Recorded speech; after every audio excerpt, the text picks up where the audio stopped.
अस्सलामु अलैकुम वरहमतुल्लाहि वबरकातुहू। एक दोस्त ने हाल ही में सवाल किया कि अरफ़ा का रोज़ा किस तारीख़ पे किस मुल्क के हिसाब से रखना चाहिए, क्योंकि अरफ़ा के दिन के रोज़े की फ़जीलत हदीस में आई है कि जो शख्स अरफ़ा के दिन के रोज़ा रखे तो अल्लाह ताला उसके 1 साल पहले के गुनाह माफ़ कर देते हैं और 1 साल बाद के गुनाह माफ़ कर देते हैं। सऊदीया में यौम अरफ़ा यहाँ से 1 दिन पहले शुरू हो जाता है। जैसे इस साल 2020 में कल जुमेरात को यहाँ पर अरफ़ा का दिन नहीं रहेगा, लेकिन सऊदीया में अरफ़ा का दिन रहेगा, चूँकि 1 दिन वहाँ पहले शुरू हो जाता है। और जुमा का दिन जब यहाँ यौम अरफ़ा होता है हिंदुस्तान वग़ैरह में, तो वहाँ पर वो 10 ज़िलहिज्जा का दिन होता है। तो किस दिन के हिसाब से रोज़ा रखा जाए उस सवाब की फ़जीलत को हासिल करने के लिए, इस सवाल का जवाब देने से पहले ये बात हमें मलहूज़ रहना चाहिए, या अगर हम अरफ़ा के दिन के रोज़े की फ़जीलत हासिल करने की नीयत से यह जानना चाह रहे हों कि 1 साल के गुनाह माफ़ हो जाते हैं, 1 साल पहले के 1 साल बाद के, तो इस नीयत से हम मालूम कर रहे हैं ताकि वो फ़जीलत हम हासिल करें, तो बड़ी अच्छी बात है। इस सवाल का जवाब इस वजह से मालूम होना ज़रूरी है ताकि हम वो फ़जीलत हासिल कर लें। लेकिन अगर इस सवाल का पूछना इस वजह से है कि बाज़ मरतबा ये होता है कि लोग गैर ज़रूरी मसाइल को छेड़ते हैं जो इख्तिलाफ़ी और जिसकी कोई ज़रूरत नहीं होती है, इस नीयत से अगर ये बहस आती है या इस पर बोला और सुना जा रहा है या किसी एक पहलू पर तशद्दुद यानी सख्ती बरती जा रही है, तो फिर हमारे लिए ये पहलू बहुत काबिल इस्लाह होगा कि हम अपनी नीयत भी दुरुस्त करें और इस मौसम में और इस मौके से किसी भी तरह के इख्तिलाफ़ और किसी भी तरह के गैर ज़रूरी मसाइल को हम मौज़े बहस बनाने से बचना चाहिए। मैं समझता हूँ जो भी हज़रात पूछते हैं वो बहुत मुखलिस हैं, नेक हैं, अच्छी नीयत से सवाल करते हैं, कोई इस तरह का उनकी नीयतों में कोई फतूर नहीं होगा। फिर भी अर्ज़ ये है, इस सवाल का जवाब देने से पहले पहली बात तो यह है, देखिए, जब 9 ज़िलहिज्जा के रोज़े से मुताल्लिक़ अल्लाह के नबी सल्लल्लाहु अलैहि वसल्लम ने पूरे 9 दिन की फ़जीलत बयान फरमा दी और ये फरमाया कि 9 दिन के जो लोग रोज़े रखते हैं उनकी मुस्तकिल फ़जीलत है। रमज़ान के आखिरी अशरे की जिस तरह अहमियत है, वैसे ज़िलहिज्जा के पहले अशरे की अहमियत है। और सहाबा इकराम इन 10 दिनों की बड़ी अहमियत औलिया से, मुहद्दिसीन से साबित है। मुल्ला अली क़ारी रहमतुल्लाहि अलैह ने लिखा है कि दिनों के एतबार से देखा जाए तो 10 ज़िलहिज्जा के दिन बड़े अहम हैं, और रातों के एतबार से देखा जाए तो रमज़ान की आखिरी रातें बड़ी अहम हैं, क्योंकि उसमें शब क़दर है और इसमें यौम अरफ़ा है। वहाँ अफजल रात मौजूद है तो सारा अशरा अफजल, यहाँ अफजल दिन मौजूद है तो सारा अशरा दिन के एतबार से अफजल। तो पहली तो कोशिश हम लोगों की ये होनी चाहिए कि हम पूरे 9 दिन के रोज़े रखने का अहतमाम करें। 9 दिन की फ़जीलत आई है, अल्लाह के नबी ने 9 दिन के रोज़ों का अहतमाम भी फरमाया है, इसका सवाब भी 1 साल के रोज़ों के हिसाब से सवाब अता किया जाता है। तो इन 9 दिनों के रोज़े का अहतमाम हमें करनी चाहिए। तो जाहिर सी बात है, जो शख्स 9 दिनों के रोज़े का अहतमाम करेगा उसे यहाँ के हिसाब से भी अरफ़ा मिल जाएगा, यानी 9वां ज़िलहिज्जा, और सऊदीया के हिसाब से भी मिल जाएगा, उसके लिए कोई इख्तिलाफ़ की बात नहीं रहेगी। और जो शख्स पूरे 9 दिन के रोज़े नहीं रख सकता मसरूफ़ियत की वजह से या किसी और वजह से, वो सिर्फ़ 1 ही दिन का रखना चाहता हो, तो ऐसे आदमी के लिए बेहतर यह है कि भाई वो जिस आलिम साहब की बात पर उसे इत्मीनान हो, जिनके दलाइल से उसे अच्छी बात समझ में आती हो, वो उस दिन का रोज़ा रख ले।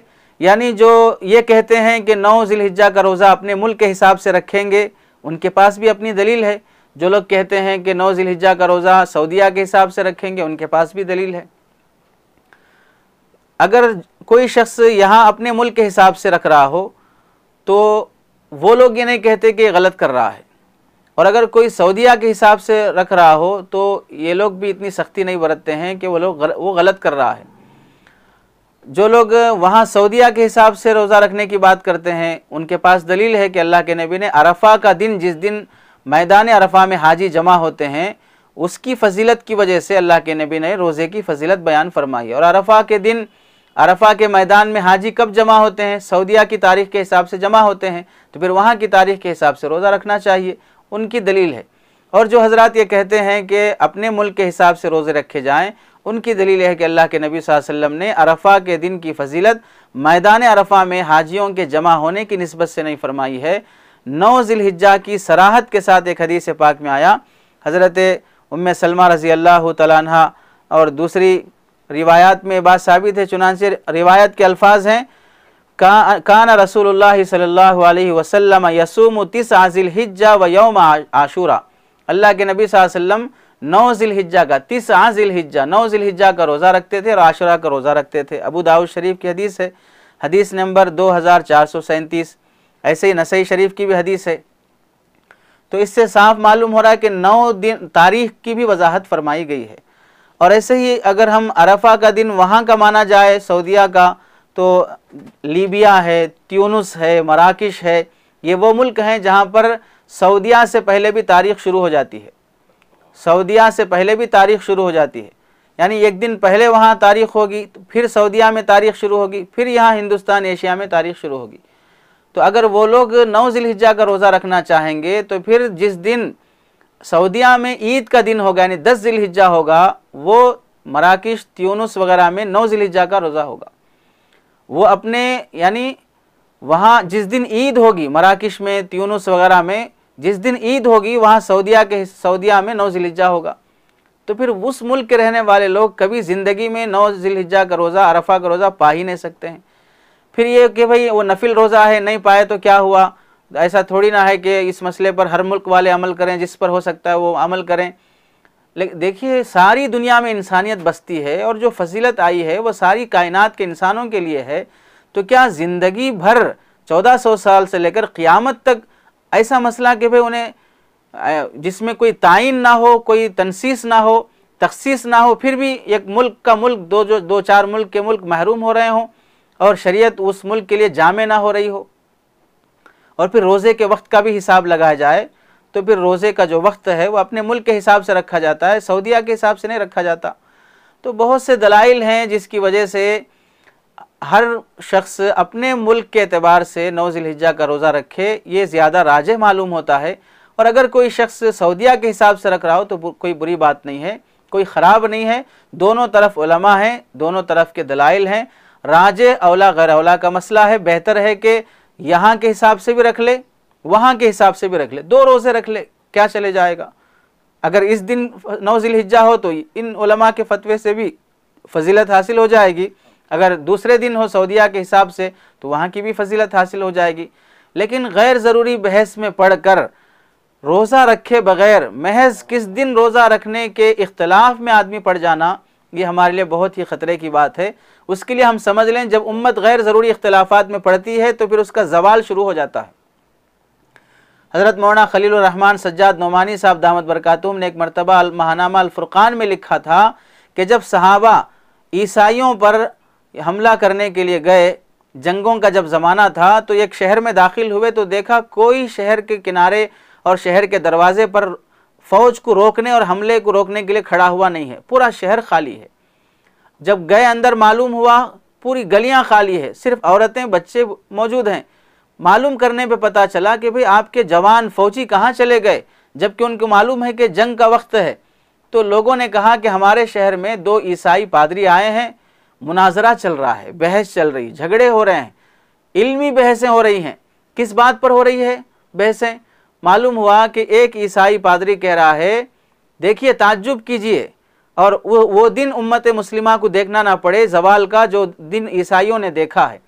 और अगर गैर ज़रूरी बहसों में लगे रहेंगे तो फिर बैद नहीं है कि आज वो सियाह दिन उम्मत देखना पड़े जिसकी देखने की अल्लाह से हम उम्मीद नहीं करते हैं। उनकी बहस किस बात पे हो रही है?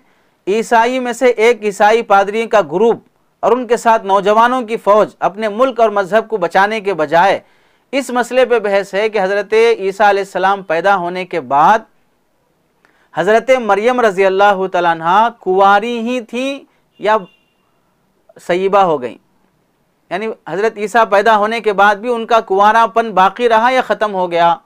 एक ईसाई पादरी और नौजवानों का ग्रुप एक तरफ है कि वो कह रहे हैं कुंवारापन बाकी है, और दूसरा ग्रुप और दूसरे कह रहे हैं कि नहीं ख़त्म हो गया।